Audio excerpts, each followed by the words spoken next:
Stojíme tu, pretože Rusko je teroristický štát. Včera ruské rakety zasiahli ukrajinské mesto Sumy.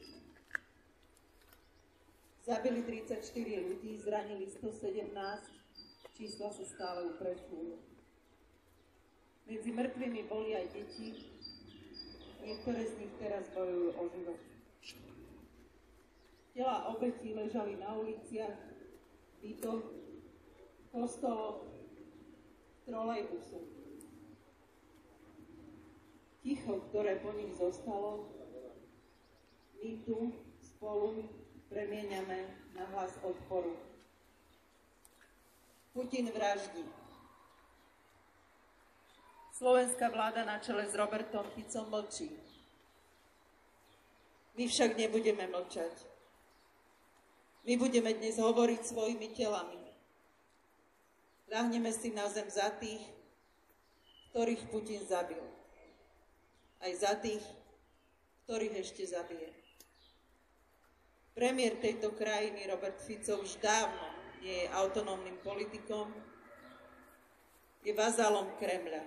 Mlčí, pretože by musel vypovedať obojstranne výhodné vazalstvo. A keď sa konečne ozve, znie ako ozvena ruského veľvyslanectva.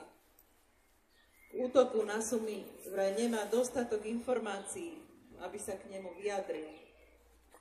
A zatiaľ internet je zaplavený fotografiami hrôzy a záznamami z útoku a Fico stále čaká. Môžeme nazvať túto dobu Ficovým neistým čakaním na niečo. To máte tak, keď chodíte na návštevu k fašistickým diktátorom, nechajú vás čakať. Pre cára Putina, ako ho nazývajú Ukrajinci, ale aj samotní Rusi, ste len ďalší poslušný pešiak, nie partner, nie líder.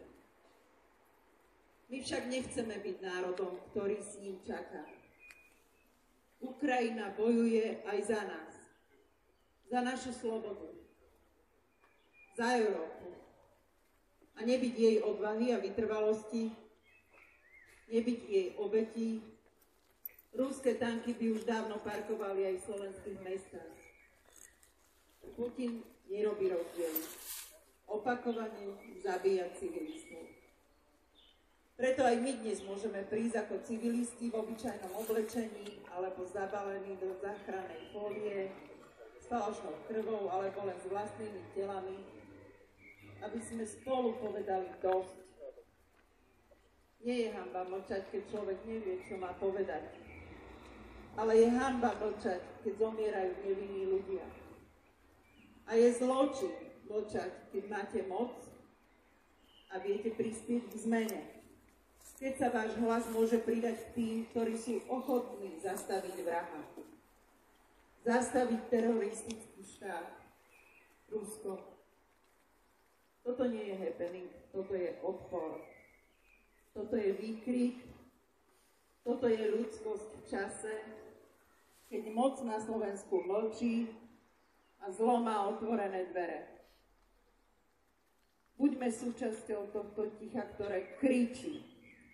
Buďme súčasťou tohto zhromaždenia, ktoré nechce zomrieť vo vnútornej emigrácii.